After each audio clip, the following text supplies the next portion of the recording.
Just waiting on that. There we go. Got the YouTube preview going. Says it's still waiting on me. I know I got the camera going.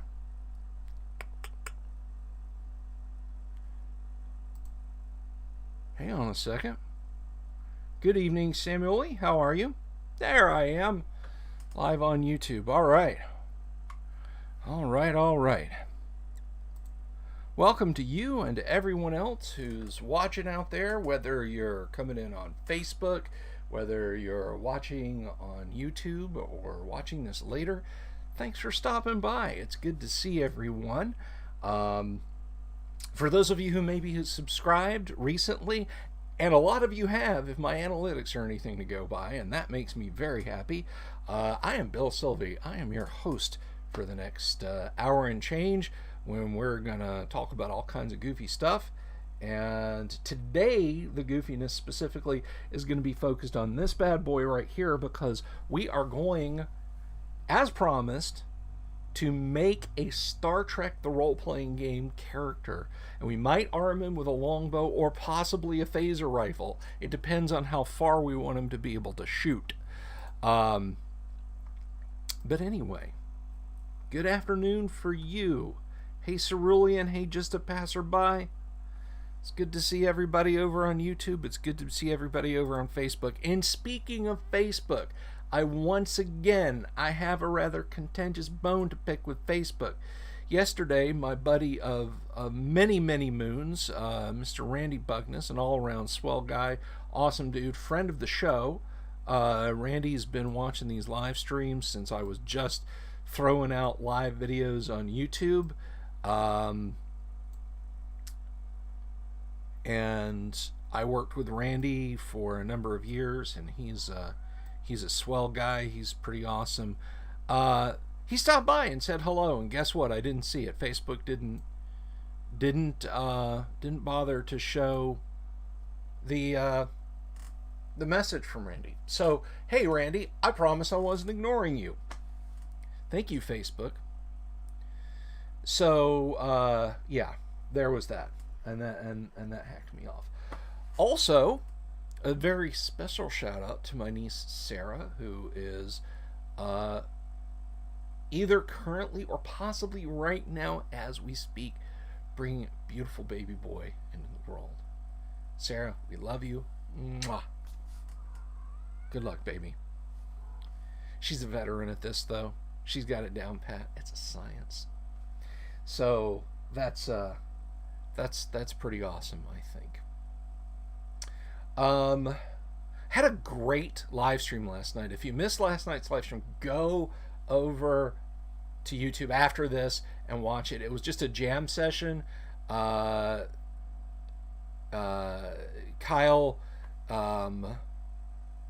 came back after a long hiatus due to the Andromeda strain in his neck of the woods. Lockdowns, not that he had it. But he was back, and we had probably one of the best just general open BS jam sessions we've had in a really long time. That was a lot of fun.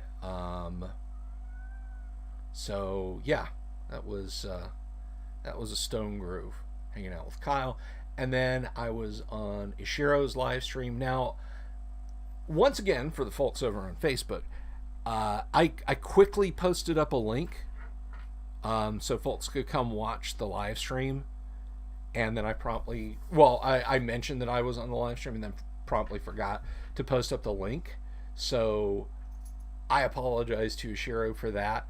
And I would share it now so you can go back and watch it after the fact. But I went to his YouTube page and I don't see it there. Last night's live stream I did with Ishiro and Kat. So as soon as for my friends over on Facebook, as soon as I can find that link, it maybe he's gonna edit it. I don't know, but I will share it with you guys. And Shirley, you're right. Last night was a lot of fun. I don't know whether you're talking about Last Night Hanging Out with Kyle or Last Night Hanging Out with Ashiro. I think both of them were some of the best YouTube jam sessions I've had in a long time. So we got a pretty good crowd over on YouTube right now.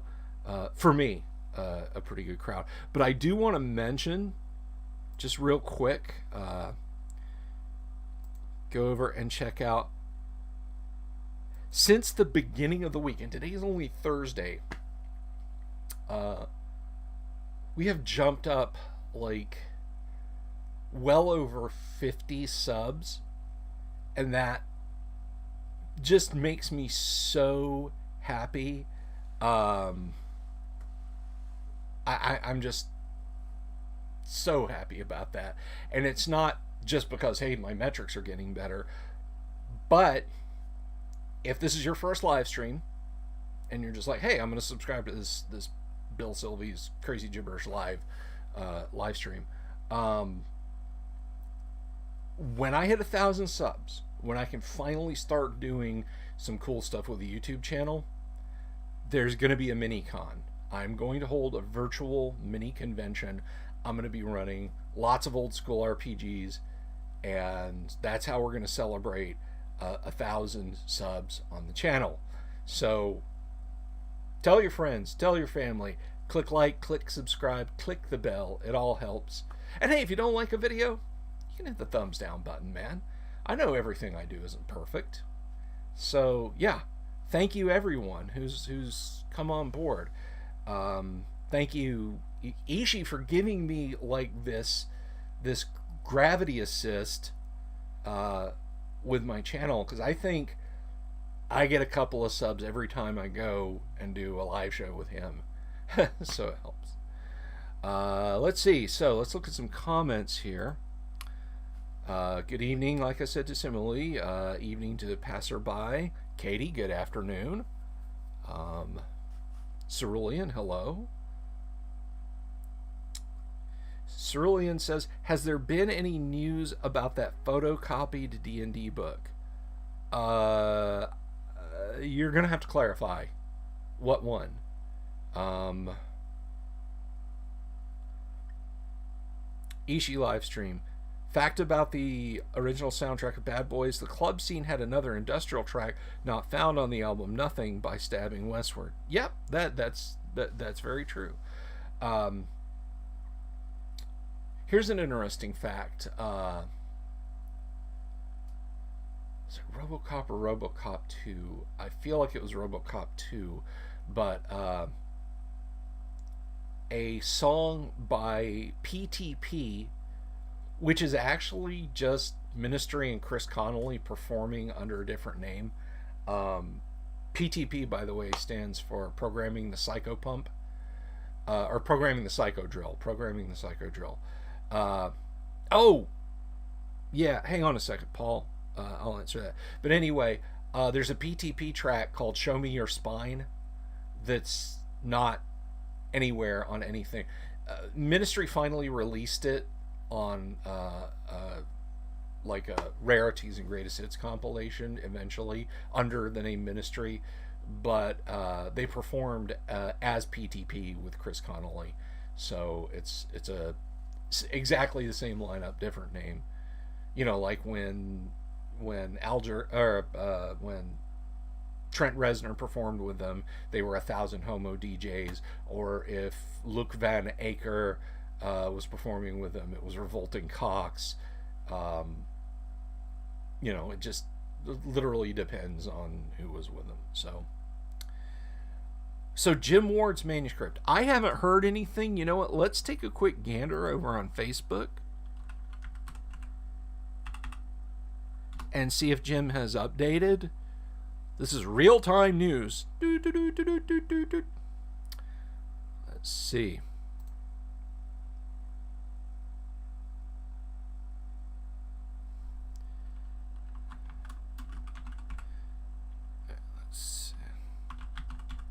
James M. Ward, friend good. I like Jim a lot. I want to get him back on the show soon. Let's see.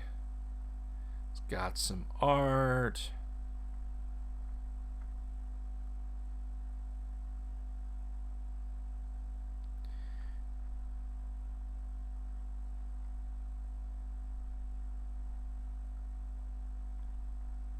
So no, I don't see anything. I don't see anything new. I don't see anything updated about it. Maybe it went to a private sale. Maybe he's debating on how to present it and what to do with it. But I don't know. I don't know. So, unfortunately, that's all the news I've got. But fortunately, we have other stuff to do today, and we're going to do this. We're going to dive in to Star Trek: The Role Playing Game. Now, as much as I would like to have a nice, pretty picture there, I'm going to need to pull the rule book over. My eyes ain't quite so good. Although I can read it clearer, like out at arm's length, than I can up close because I have old eyes. You know, I've got that thing where an old person's like that. So, yeah. But what I can do is I can put... Nick Cardarelli got me this absolutely wonderful dice tray. I have another one that it's over there, but it's full of dice. I just need the percentile dice right now. That's red inside, and I like it quite a bit too. But we'll set the dice tray out here, and you know what? I don't have a pencil and paper, so I'm gonna let's open this up. Good old Notepad. We're just gonna open up Notepad, and we're gonna add this to the stream. We're gonna I'm gonna add window capture Notepad.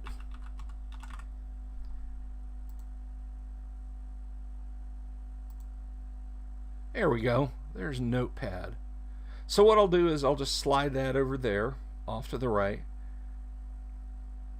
and I'll minimize it a little bit. And since I'm not going to do anything with that, I'll turn that off. And that will be where we have our character at. As we start this journey, space, the final frontier. These are the voyages of Bill Sylvie making a character online with his viewers. Alright, so here we go. Star Trek: The Role-Playing Game, character creation, which starts on page 30. Like was said yesterday, you got a lot of buy-in here on this. You can't just pick it up and it's like OD&D and it's like, oh, I'll make a character 3d6. Okay, so I feel like the easiest thing to save us a lot of hair pulling and math is we'll just start with a human. So let's start with a human and we'll note the racial modifiers. Human has no racial modifiers across the board except for psychic ability or psionic ability, which is minus 30%. So let's write those stats down first. So we have, use a note card here. This is decidedly not a do it on a note card character sheet unless you have like 1 point size fonts you can write by hand. So I'm going to put this over here, and it's probably going to flop closed. Yep, it's already trying to. So let's see. We have strength. We have end, which is presumably endurance. Int, which is almost certainly intelligence. Dex, dexterity.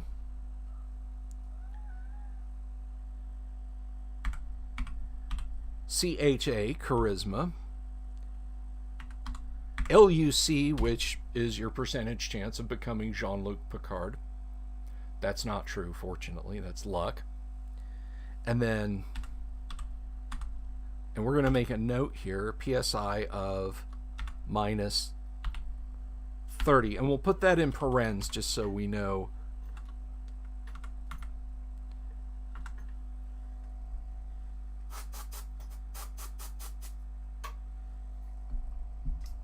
Just so we'll know. So there are our stats. So,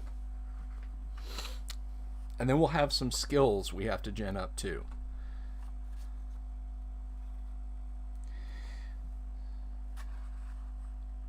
First, choose a character race. We did that.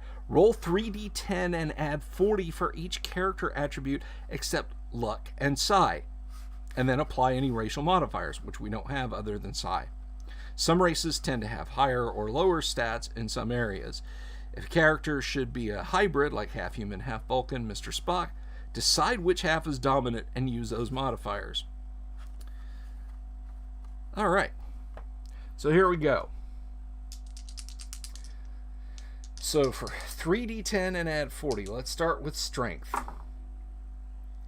93. He is a brawny thewed spaceman. Yes, he is. Well, wait. Oh, no. Wait, this is not percentile. So that's 9 plus 3 plus 7. So 19 plus 7 plus...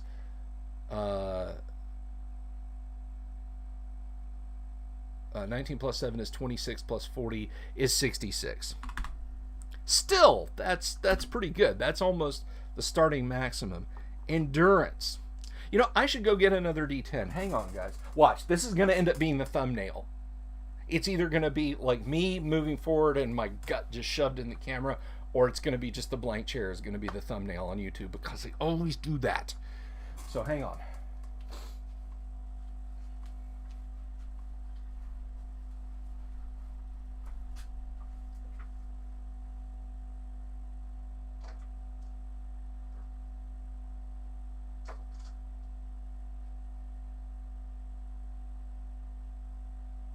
Here we go.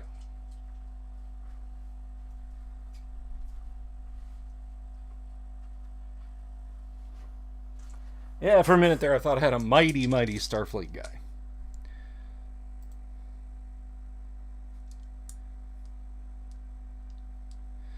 And we bifocals time, maybe. You know, I had LASIK, and I've said this before. Like, I can read my computer screen on the editing, gaming, whatever PC over there. I can read the screen from here. This Star Trek book, right about here, things start to go to hell. So, could be. All right. Yeah, it was a week ago we were talking about that. Blinking O phase. I'm not even gonna.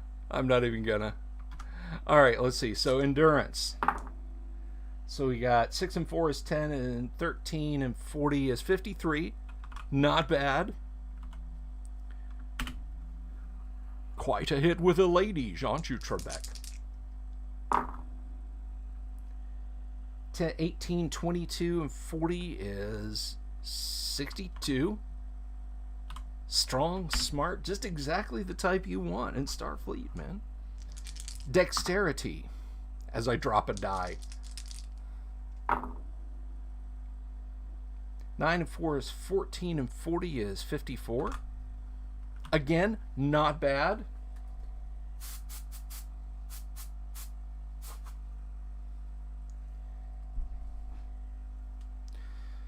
Charisma. How good looking is he? Is he Kirk or Riker good looking, or is he more like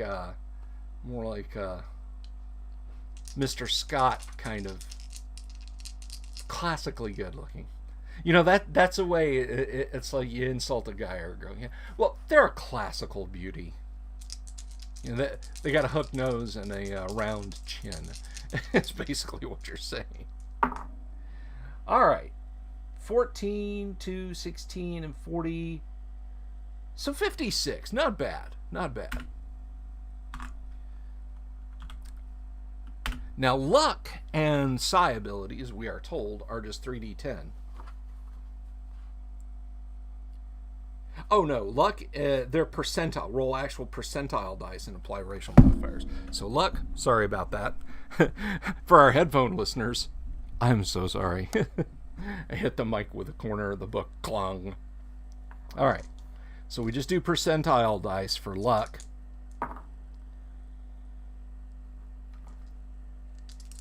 And a cocked die there. So 50. 50% of the time, it works 100% of the time. And psychic. 85, and we do minus 30.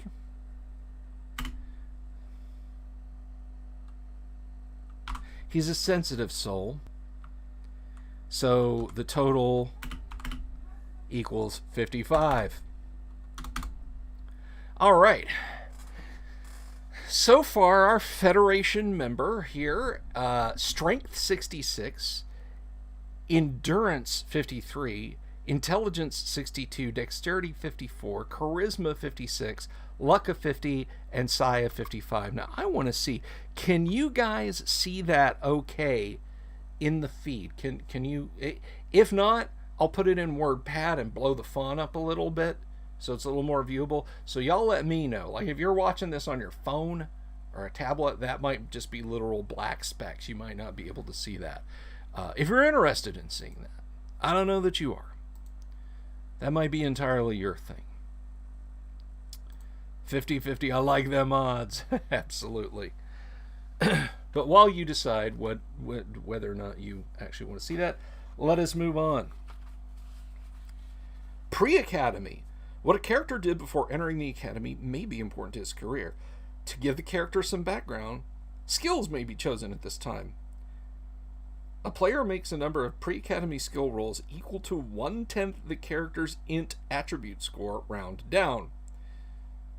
For each time a skill is chosen, roll 1d10 plus 5 for the number of skill points gained in that area. Alright. This may be chosen more than once to build it up. Any skill which is a specific area, in which a specific area must be chosen, like languages or medicine, must be specified at the time. Alright. So we take our int, which we figured out is 62. So we have 6 possible skills for our character. Now, I don't know about you guys, but I'd like our ensign here to be a man about town. So we have 6 skills. So pre-Academy skills.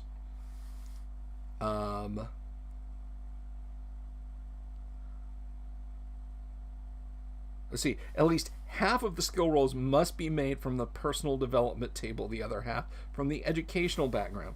Okay, so we have to have 3 from personal development and 3 from educational. So our 3 from personal development, carousing and gaming. I'm gonna jump ahead and just overrule anything you guys might want to. Carousing and gaming. And then for our third one, administration, artistic ability, instruction, instrumental music, languages, leadership, marksmanship, archaic. We could do that bow.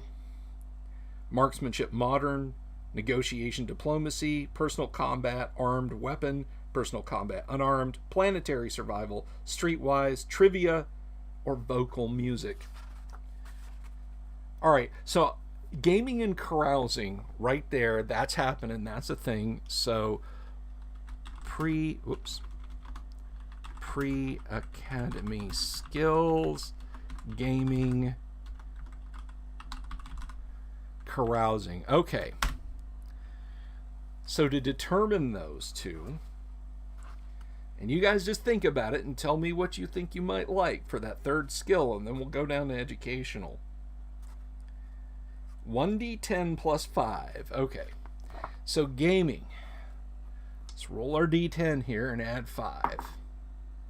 Gaming is a 6. He's not a very good gamer. A face that handsome just doesn't make a good poker face. Carousing. 5. Okay, so he's got carousing 10, exactly average.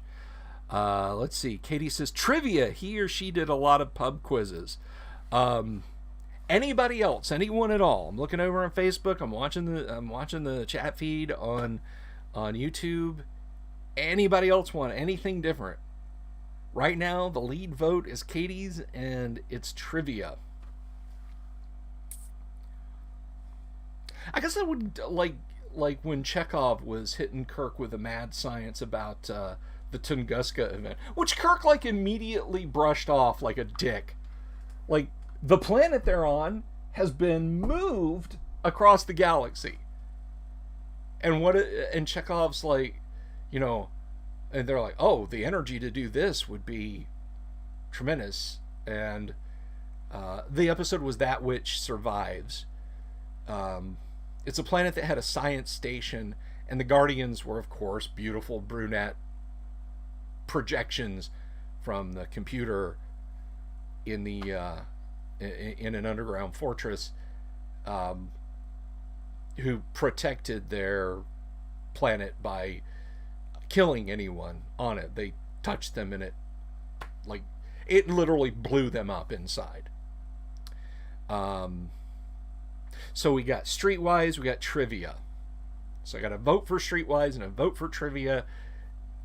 If somebody wants to come in with another one and break the tie, otherwise I'll roll a d10. 1 through 5 we go with Trivia, and 6 through 10 we go with Streetwise. But yeah, so Kirk is they're like, what could have done this? And Chekhov offers, in my opinion, a great possible explanation, talking about the Tunguska event of 1906, which was like, this half megaton blast that just happened in an uninhabited part of Siberia, and scientists, like, in our time to this day, don't know what it was. They think maybe it was a comet. And he starts explaining this, and Kirk cuts him off and says, Mr. Chekhov, it's like fascinating, Mr. Chekhov, if I need a lesson in Russian history, I'll let you know. Like, dude, that's highly relevant to the situation. So that's where that would be Trivia and how it could help in a game. So I got Streetwise. Yes, I do. I got Streetwise. How about you? Anyway, so sorry, Katie, we're going to go with Streetwise. So 1d10 plus 5 in Streetwise. 15, he is a worldly man of the streets. So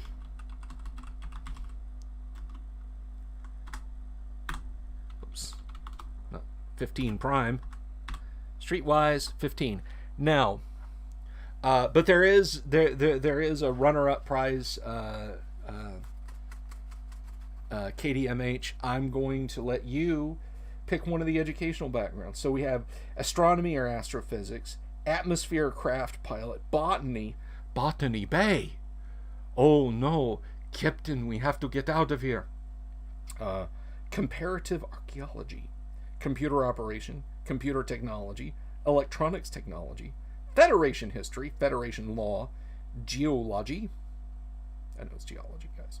Ground vehicle operation, medicine, physical chemistry, physics, planetary ecology, psychology by race, racial culture or history, again by race, small unit tactics, water vehicle operation, and zoology. Katie, pick one of those, and I'll go with the other two. Water vehicle operation. This guy on weekends like rents a boat and goes out on Lake Okeechobee and just tears it up. Like he beams from Frisco to Florida, rents a boat, and water skis and the whole deal. So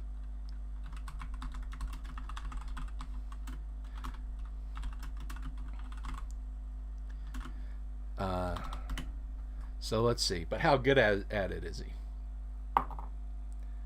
4 and 5, 9. Not bad.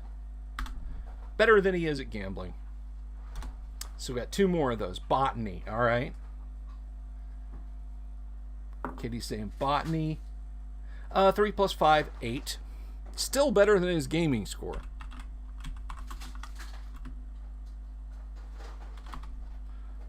Botany Bay.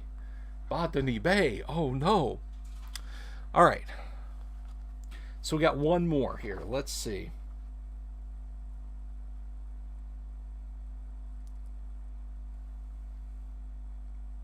Just because I'm a computer dork, I'm going to go with I wonder what the difference between computer operation and computer technology is. Let's say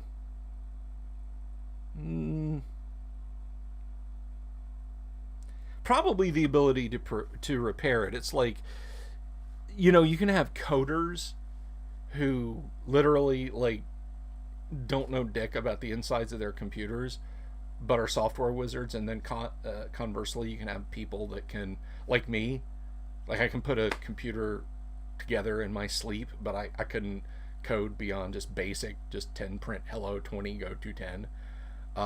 So I'm going to give him computer operation. So 8.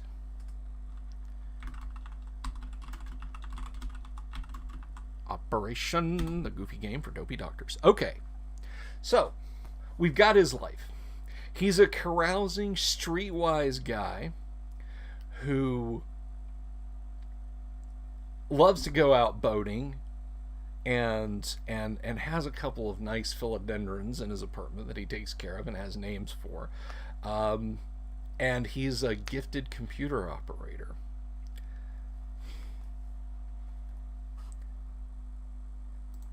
Computer operation, you just talk to it.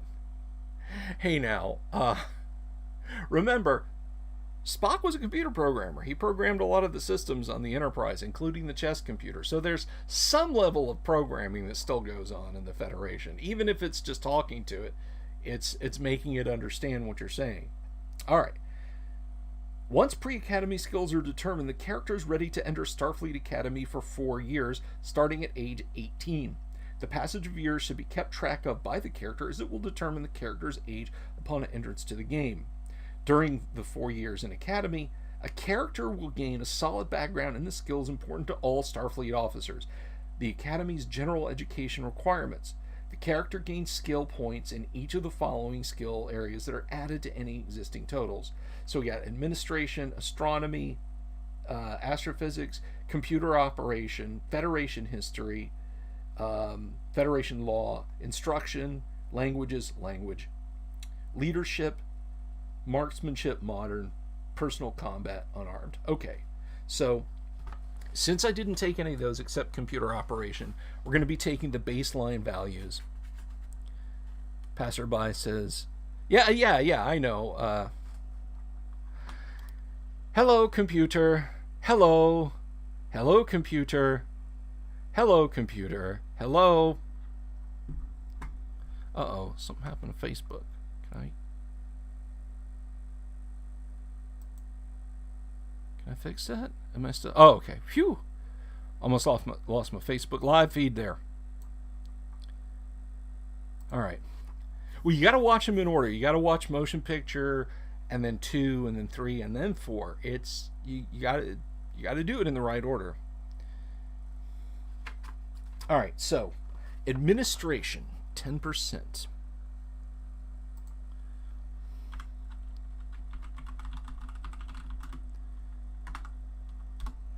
These wires laying across my keyboard. See, computer operation. Astronomy, astrophysics, 10%.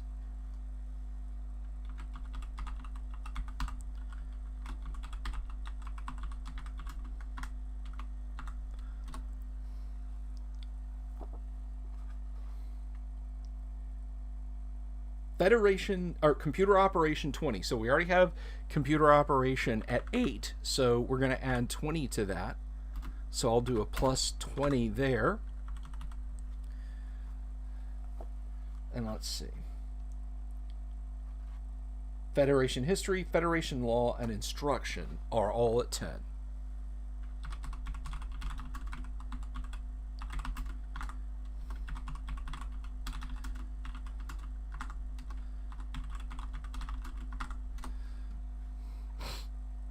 So far, computer operation is this guy's best skill. Streetwise is next. It's like he has a 28 in computer operation and a 15% in streetwise. He's turning into Case from Neuromancer, I swear. Let's see. Languages. I know what language I want him to have. Languages, Orion.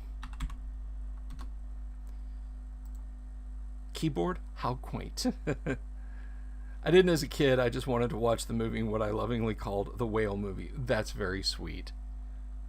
yeah, I mean, obviously the order is a grown up thing, but that is very sweet. I mean, you know, if you're watching the Star Trek crew rescue whales and Kirk eat pizza and drink a Miller Lite and um, you know, Spock Vulcan nerve pinch the guy on the bus. By the way, the guy on the bus is an industrial musician. Ishiro would know this, but the guy on the bus is actually a member of an industrial band, and I don't remember who it is. If anybody wants to look that up, that's cool. So he speaks Orion. Do, do, do, do, do, do, do. I'm in love, Jim. Let's see. Leadership 10.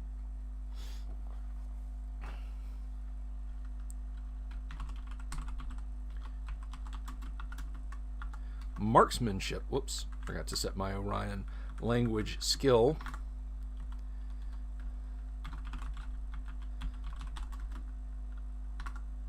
And those aren't minuses, by the way. I just have this tendency to break up things with hyphens sometime. All right. Personal combat unarmed. 20. Oh, I'm sorry. Marksmanship was 20, not 10.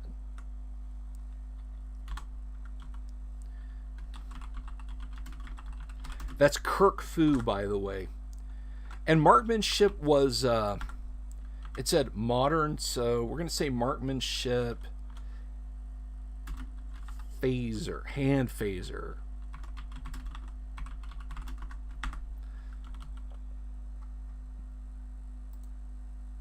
Okay, Passerby is going to look that up for us and see who that was in Star Trek: The Voyage Home, the punk rocker on the bus that Spock nerve pinched out. All right, so it says a character will also be concentrating in his or her specialty area, which must be chosen at this time based on the job the character is to hold in the game. There's a specialty area for each department head position. A character is being prepared to command who is being prepared to command a ship may be in any specialty field except medicine or security, with navigation or helm preferred. Under each department below is a list of skills and skill points gained during the academy years in each specialty. The character gains the indicated skill levels added to any he or she already has. In addition, the player gets at least 10 skill rolls on any combination of skills desired, including repeated rolls on the same skill, gaining 1d10 in skill points for each. The player may use these rolls to expand knowledge in the specialty or gain useful skills outside it. For every 10 points or portion thereof, over 50 in the character's int score, take one extra skill roll of 1d10. Whew! May not finish this one today, guys. A character with an int attribute of 74 would get 3 extra skill rolls for a total of 13. These bonus rolls must be taken on the same skills listed as a part of the character's specialty to build them up further. Skills should be chosen in a way that moves the character towards having the skills necessary to hold the job selected for the game. Once these skills are chosen, the character is detached from Academy for cadet crews. All right, let's dive into it.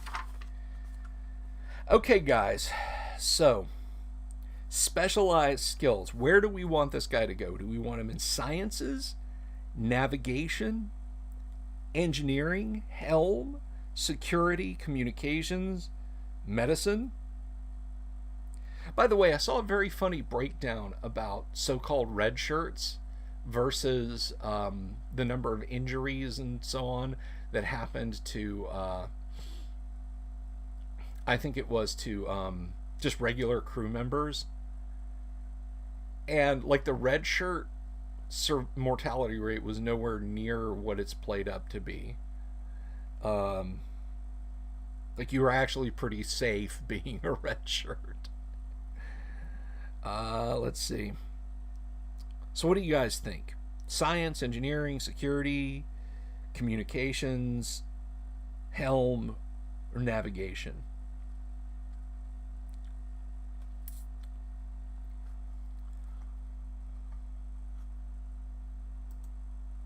What do you think?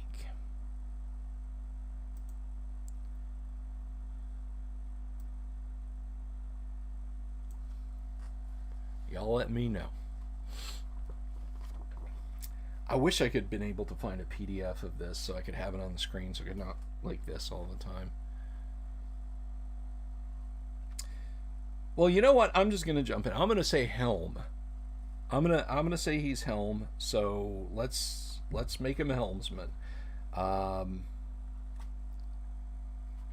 So as a helmsman, we get. And by the way, I hope you guys are enjoying this.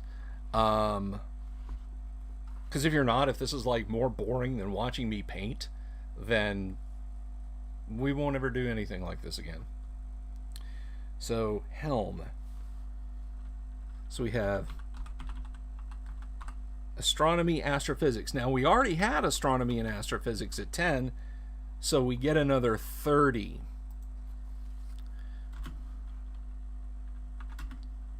And we may beef that up, so I'm just going to leave that as 10 plus 30.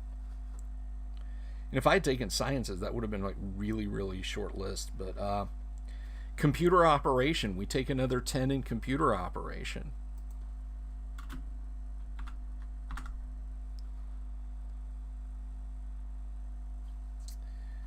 Computer technology, 15.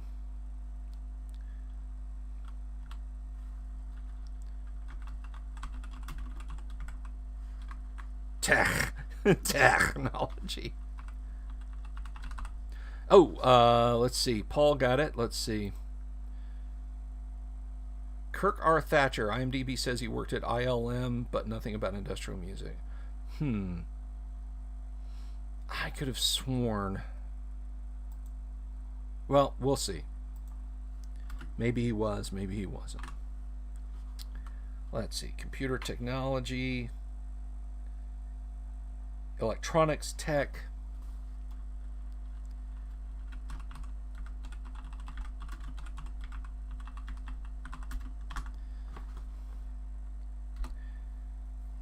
Ship's weaponry. Oh, yeah.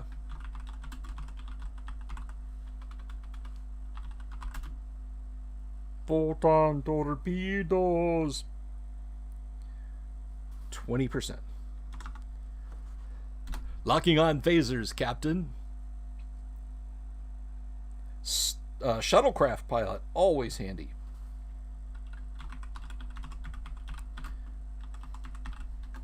Oops. Help if I actually put the skill there. Shuttlecraft pilot. Starship combat strategy tactics.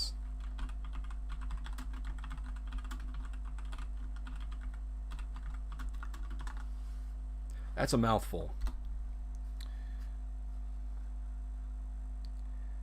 Starship communication procedures. Du wärst genug, Rin.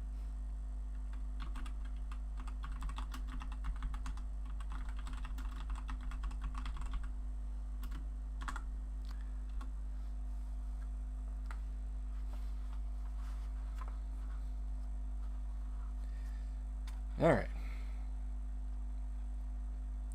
Starship engineering general.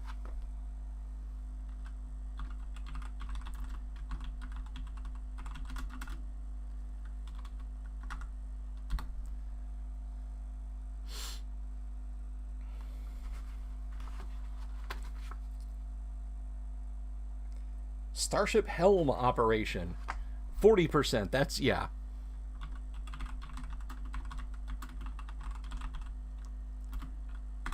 And remember, we're going to get to add more stuff to them. We're going to actually be rolling a D10 and adding various boni to these as we go. I'm not going to go outside these just because I want to hurry things along because we're at 40 minutes already.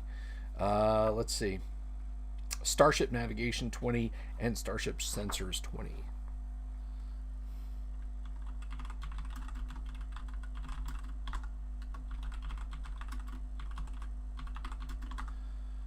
Okay, so now about those development points. Let's see. So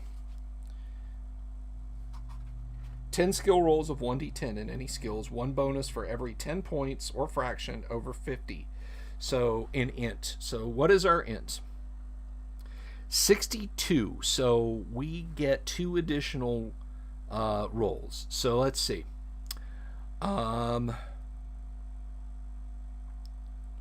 All right, so let's go with. I want this guy just to be the king hell of this. So I'm going to put 2 rolls.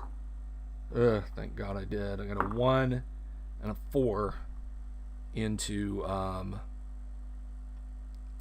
ship's weaponry. So that's 25. So I got 10 more.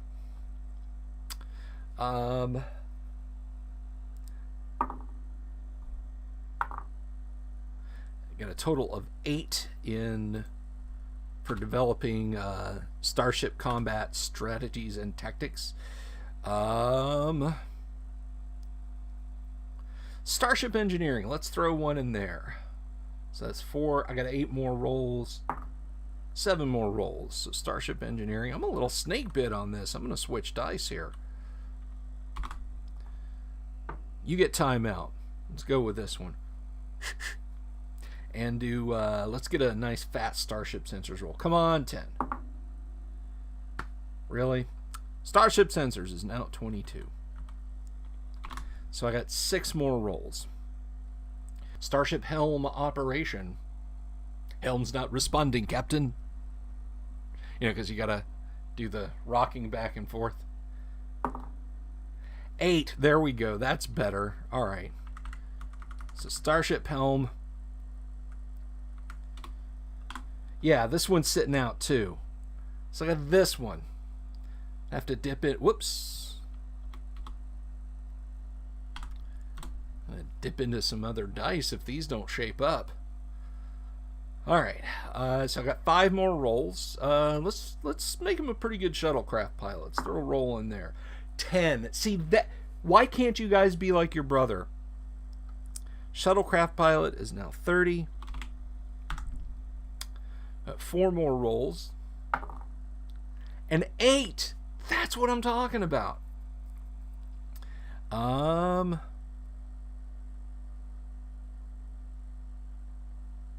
Let's put that one in. You know, I'm going to make him a better speaker of the Orion language. I'm going to make that an 18. I know I went outside the ones that they gave me. Big deal. So 3 more rolls. A 6. It's going down, but it's still better than the other dice by far. So 6. Let's see. I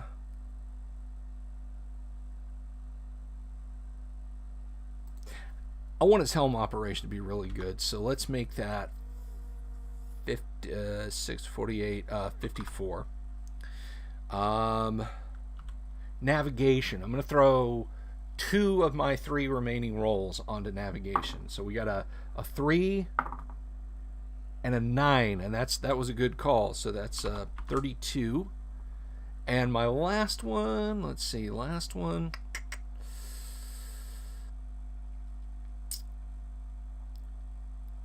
I am going to put on communication procedures. And it's a 4, so not bad.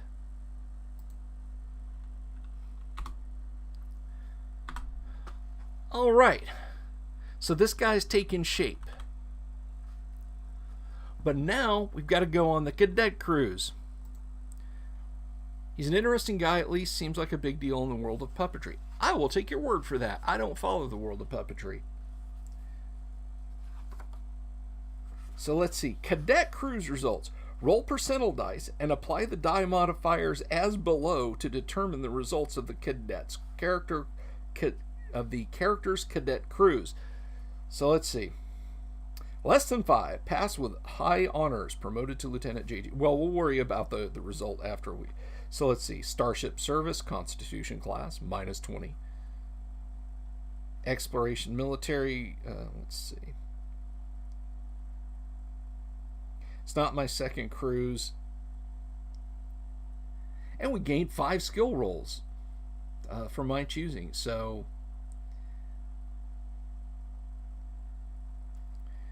let's see. We want low here. Oh, cadet cruise assignment.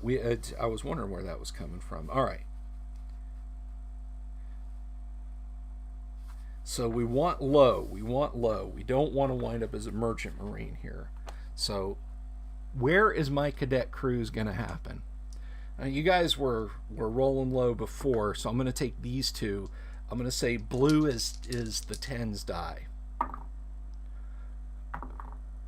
13. What ship did I serve on? Or did he serve on? Less than 15. Constitution class starship. Yes, thank you very much. I believe this young man served on the Enterprise. Oh, yeah.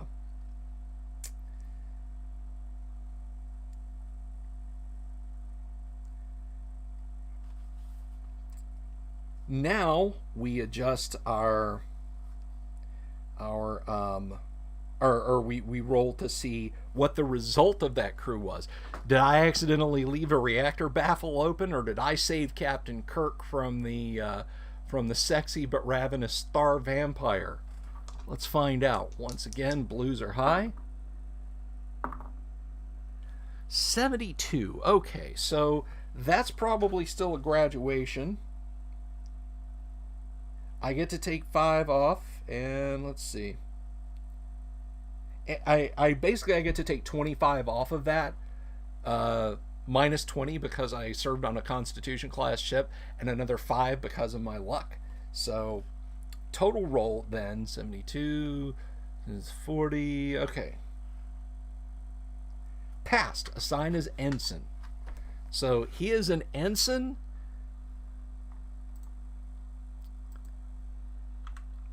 In Starfleet.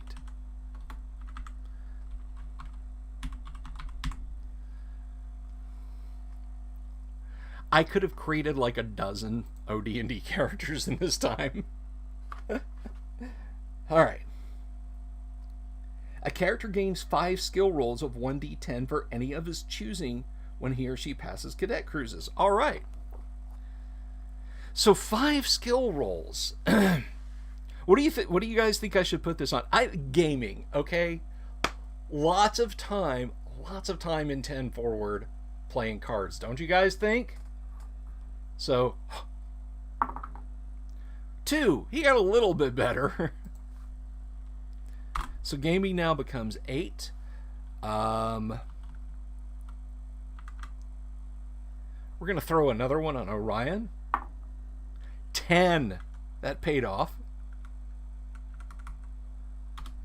Of course, an old school game master would then ensure that we never encountered any Orions ever. More helm, yeah. One of those red shirts that lived. More helm, okay. So let's see. Helm operation. Helm operator. He's a helm operator. So I got a 2. Katie, do you think we should throw another one in there? And I got 7 more rolls. Yeah, let's throw another one in there. I think Katie's onto something. Another 2. I kept steering us into asteroids. All right, but helm is now 58. I think that's enough. So we have 6 more rolls. Navigation. I didn't fly us into an O-class star, so that's 39. Sensors is now 28. I got 3 more rolls. Shuttlecraft pilot, I think, should get... Oh, shuttlecraft pilot gets a 9. Just like my speedboat back in Florida, Captain. He's got to fly the ship, absolutely. Let's see. Engineering. He's also got to make sure the ship doesn't... Well, he doesn't have to, but it's handy that he can help out on the engineering deck. So, engineering is 21, and I got 3 more rolls. Ship's weapons. Ship's weaponry. 8. Good call, Katie.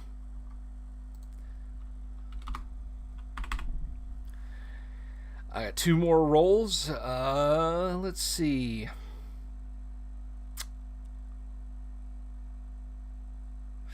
some time to himself. There were some Starbase stopovers. I'm going to throw this one on carousing.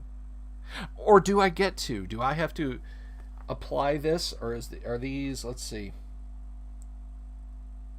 for any skills of his choosing? So carousing gets a 2. Not too many Starbase stopovers, I see. One more skill roll, guys. What do you think? Botany. All right, botany. He picked up some exotic plants. He's got that Sulu thing going. 9. They must have been really exotic plants.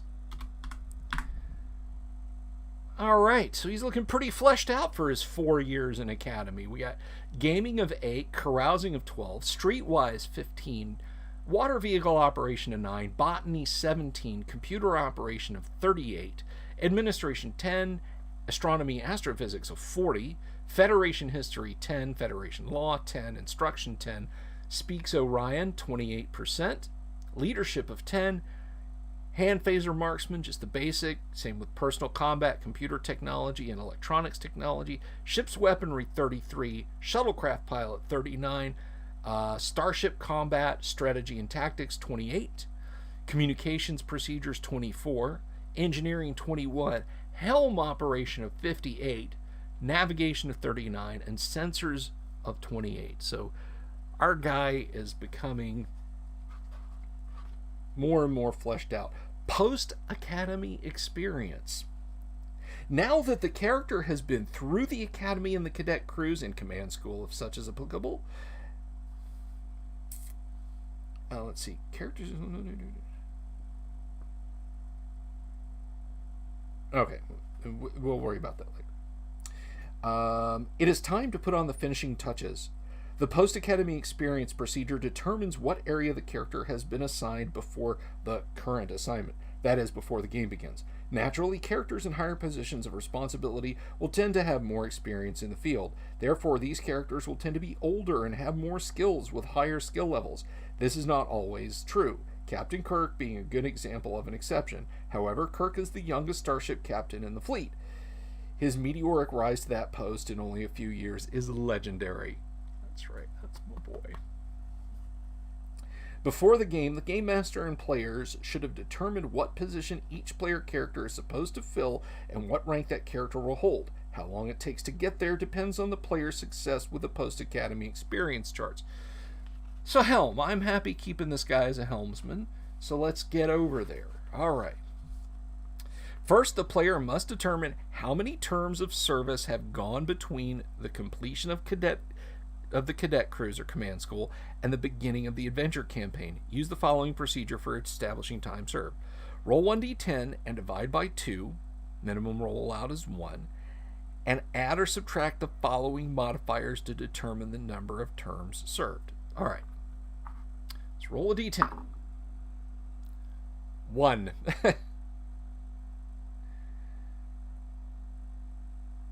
Alright, character is preparing to command a ship, captain or first officer, no. Character is preparing to be a department head, no. Luck of 60 plus, minus 1, still a minimum of 1. Luck of 40 or less, plus 1, nope. Int of 60 or better, doesn't matter, it's a 1, nothing modifies. None of these matters. Each term is on a different ship or in a different location, such as a starbase. These terms can vary in length for 1 to 5 years. The following tables will allow a player to determine what type of vessel each term was served aboard and how long the character served there. Much of this information is to fill out the character's background for role-playing. Players and the Game Master are encouraged to elaborate on this information as much as possible. Perhaps 2 or more characters in the game have served together before, or a character distinguished himself in some way in a past assignment. Fill in the details. It makes playing the character that much more fun. Nah, 1 is fine, Katie. 1 is fine. Let's see. Hey, I still got people watching. That's nice. All right.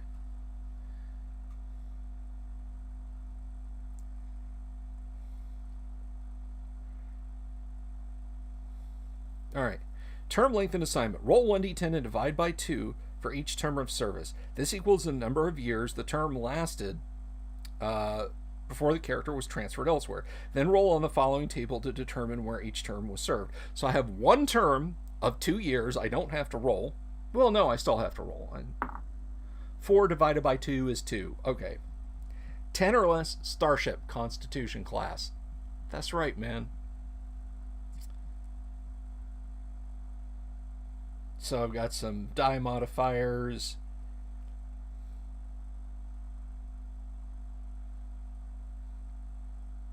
Service skill rolls. Add up the number of years of service, 2, not including academy, cadet cruises, or command school, to determine the number of years spent in service. The character gains 1 skill roll, 1d10, per 2 years spent in service with the following additions. So I get 2 rolls because intelligence of 70 plus, he's not that smart. Intelligence of 60 to 69, am I that smart? Yes, so I get an additional roll. And then my luck is 60 to 69, so I get an additional roll for that. Per year as academy instructor, no. Per year on starbase duty, no. Per additional cadet cruise, no. Although that would give me an extra roll in streetwise, carousing, or gaming. Now the character's ready to enter an adventure campaign. Alright. So this is it, guys. We roll, let's see, 1, 2, 3, 4. I have 4 additional skill rolls.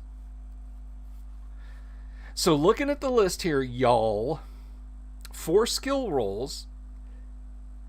Do I spend a roll on gaming, carousing?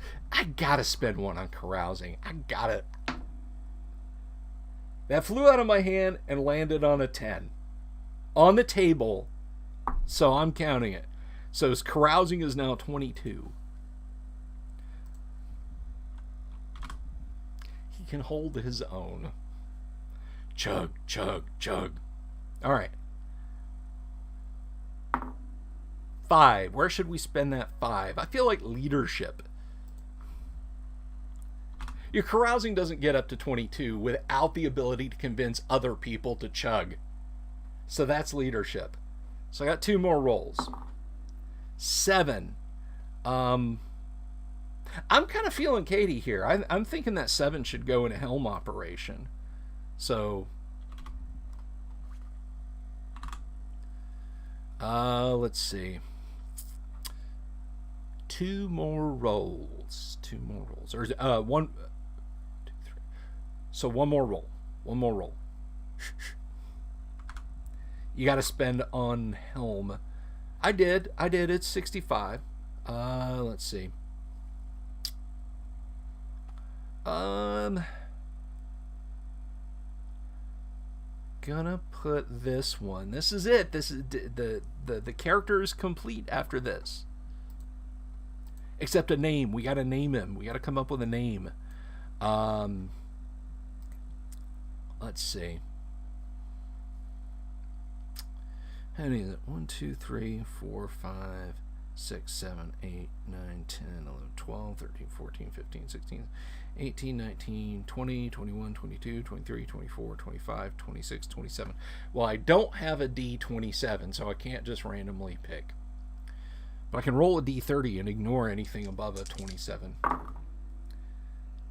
6 and 4 is 10, and 5 is 15, so 1, 2, 3, 4, 5, 6, 7, 8, 9, 10, 11, 12, 13, 14, 15. Personal combat.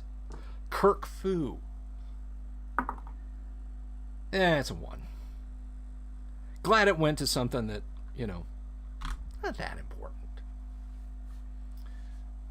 So that's it, guys. We have created, right here live, a FASA Star Trek The Role-Playing Game First Edition character. There he is. Well, I'll remunerate the stats here.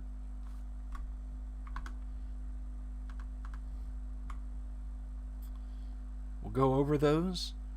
So he is an ensign, strength 66, endurance 53, intelligence 62, dex 54, charisma 56, luck of 50, psychic ability of 55, gaming of 8, carousing of 22, streetwise of 15, water vehicle operation of 9, botany of 17, computer operation of 38, administration of 10, astronomy and astrophysics of 40, Federation history of 10, Federation law of 10, instruction of 10, speaks Orion 28, leadership of 15, hand phaser 1 20, personal combat 21, computer technology 15, electronics technology 20, ship's weaponry 33, shuttlecraft pilot 39, starship combat strategy and tactics of 28, starship communication procedures of 24, starship engineering of 21, starship helm operation of 65, starship navigation of 39, and starship sensors of 28. There we go.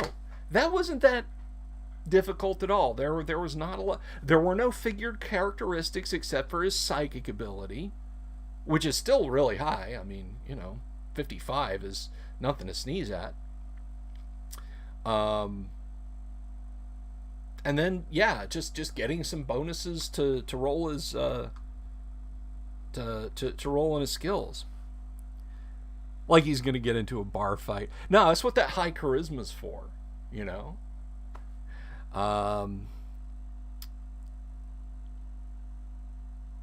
So Cerulean says, for character creation, how enjoyable was this system, and how enjoyable should creation be? For a skill-based system, this was actually a lot of fun. I actually enjoyed this. It was pretty simple, all things being true and honest. I got no gripes about it.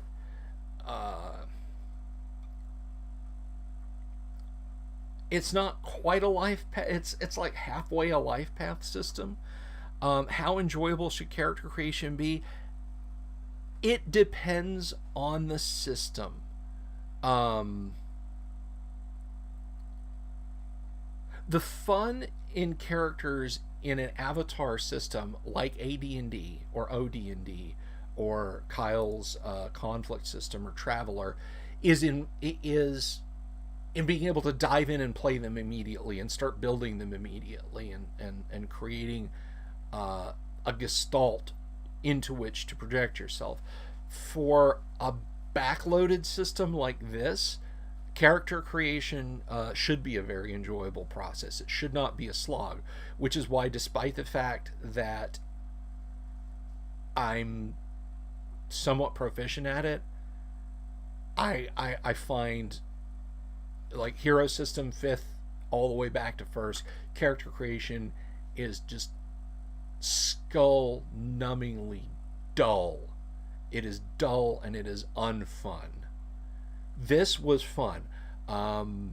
Character creation, we can do this again. Like I can do a character we can do character creation for Warhammer Fantasy Roleplay 1st edition. That is a lot of fun. Especially when you look at career exits and that sort of thing, and what getting certain, like having a skill at a certain level will get you certain equipment in Warhammer Fantasy Roleplay 1st edition. Like, oh, my character is he's a scribe. Okay, well, he starts out with an extra 10 silver pennies and this equipment and a cart to carry it around in. It's map making gear. So, oh, that's very cool. So that's another fun system. But character creation on a skill-based system should always be enjoyable because you're putting a lot into it. Now, this guy, any character created in a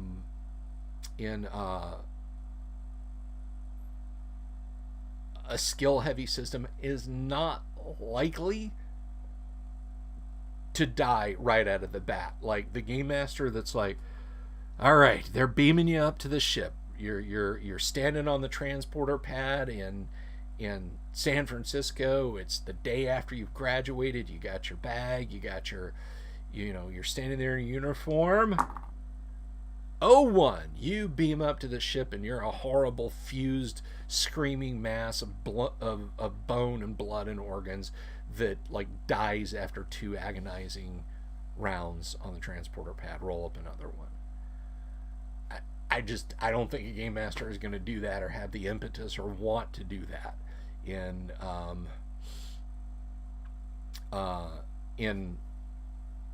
in a skill-based heavy system like that. If they do, they're a giant penis. And I'm a guy, like, I love the adversarial approach that first edition AD&D takes, and I always take it as the game master.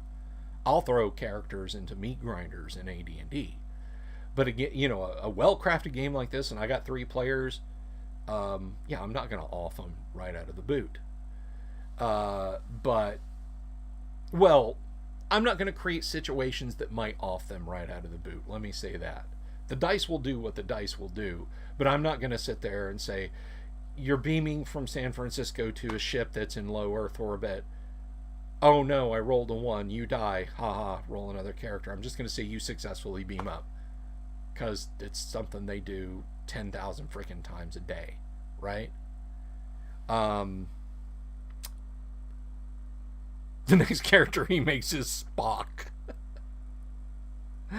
I'll teach you, Game Master.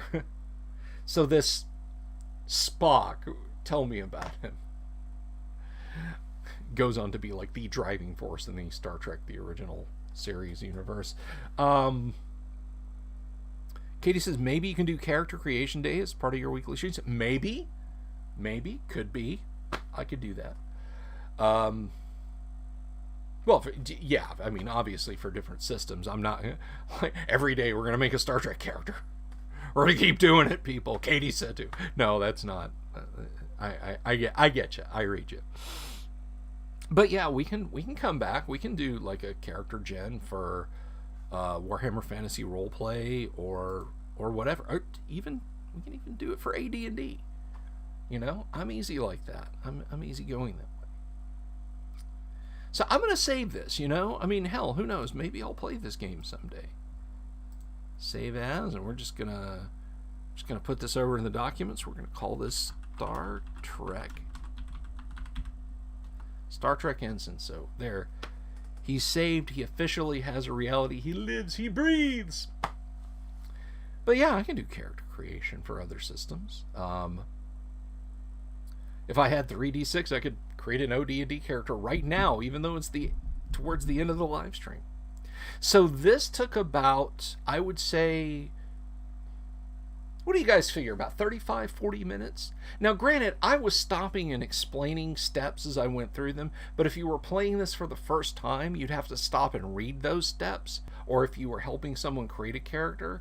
So it's not exactly the simplest system, but it was fun. It's always fun to peruse when you're playing a skill game like this. It's always fun to peruse skill lists and look at what your character might potentially be able to do to flesh them out, to bring them up. And I love the fact that, like, he served on a Constitution class ship and was so good at it. Like, he mustered into a permanent assignment after one cruise, 2-year cruise that he got to go on to a different assignment. So, and he's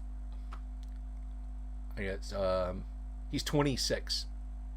Yeah, this character is 26 years of age by the way the system works.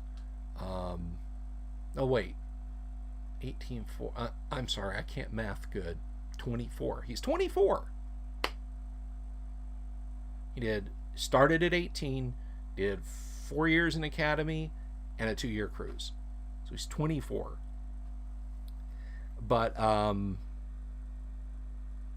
yeah, that was the Star Trek, the role-playing game character creation system. Now, as far as playing it, I'm probably not going to do a live play of it. I'd have to have a game master, and just kind of doing it solo would be a little bit of a pain in the butt. However, now that you guys have seen it, put in the comments. You can put in the live stream comments, or you can put in the comments under the video later after you've had a chance to think about it, what you think, how you feel about this system, and do you hate it? Do you love it? Is it is it wow? Is it just let Let me know what you think. Well, one of the people that I have actually played this game with before in the past is my good buddy, Kevin Wood. Kevin will be here tomorrow as my guest. I have known Kevin now for 30 lots of years. Um, and he will be here tomorrow, and we will hold court on game mastering styles, improv versus heavy prep, uh, getting vengeance on bad players, and all sorts of topics. We'll have lots of fun stuff to talk to Kevin about. And I'm hoping next week I will have Ty Beard on the live stream. And if that's going to happen, if it happens, we're going to talk about the OGL. That's right, we're going to have an actual attorney talk to us about the legal ramifications of the OGL and the SGL or whatever it was that they modified it for later editions of D&D. That's going to be a stone groove. So I'm looking forward to that. Whether it happens next week or after, we'll have to see. He is an attorney. He's a high-powered attorney in Texas, and he does a lot of stuff. So, we'll have to see what his availability is and when exactly that stream is going to go. But I'll let you guys know as quick as I do. So, thanks everybody for stopping by, whether you're a previous viewer or whether you have been with me from the beginning. This was thoroughly enjoyable creating the character, and Katie, you've got a great idea. Maybe we'll do just have a character creation stream. But I definitely think the next one I do, I think, because we started out with a skill-based system, and because Cerulean asked about how fun character creation should be, I think one day next week we're going to crack open Warhammer Fantasy Roleplay and look at that character creation. So, and Cerulean says, I don't know if I'm a fan of purely skill system, but this one seemed better because they're all specialists on a Federation ship. Yeah, it fits. It fits, And Kyle and I talked about it last night. I think, Cerulean, were you on the stream? Were you in the audience last night for that? But if you weren't, you should go watch it when we talk about, like, in a fantasy adventure game like D&D, like, you know how to swim, you know how to fish, you know how to climb a tree, you know how to climb a rope, you know how to set a snare, you know how to start a fire. There's no, I roll my fire making skill roll. Oh, you rolled a 1, you can't do it. No, it's